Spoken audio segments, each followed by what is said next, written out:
तर आता एक एस.पी. ऑफिसला पत्र देण्यात आलंय तुमच्या समन्वय समितीकडून, तुमच्या कार्यकर्त्यांकडून हाके साहेबांना आणि वाघमारे साहेबांना संरक्षण देण्याची मागणी त्या पत्रामध्ये करण्यात आली.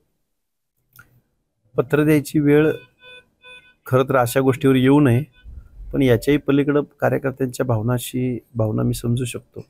परंतु आम्ही खूप मजबूत आहोत आणि अंतरवली सराटी म्हणजे वडीगोद्री ते माझं गाव 368 किलोमीटरचं आहे आणि 368 किलोमीटरवरनं येऊन इथं उपोषणाला बसू शकतो म्हणजे आपलं आत्मिक बळ.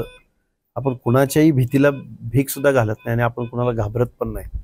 घाबरणारे असतो तर ह्या गोष्टी केल्याच नसत्या. आणि कायद्याचं राज्य आहे हो, कायद्यावर आमचा पूर्ण विश्वास आहे, लोकशाहीवर पूर्ण विश्वास आहे. त्यामुळं अशा अशा कोणाच्या धमक्यांना वगैरे काही भ्यायचं कारण नाही. कार्यकर्ते म्हणू शकतात किंवा कार्यकर्ते बोलू शकतात, कार्यकर्त्यांच्या भावना पण बघितल्या पाहिजेत.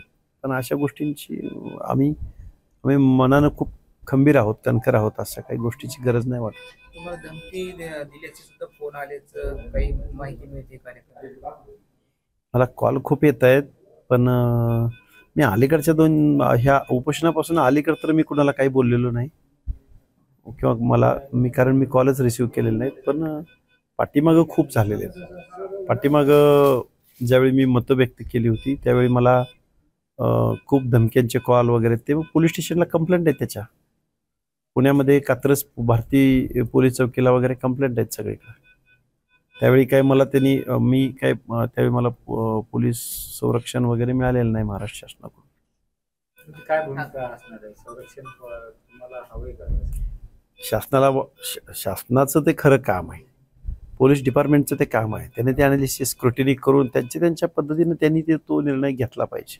एवढं आम्हाला द्या आणि मग त्यांनी द्यायचं असं काही आवश्यकता नाही वाटत.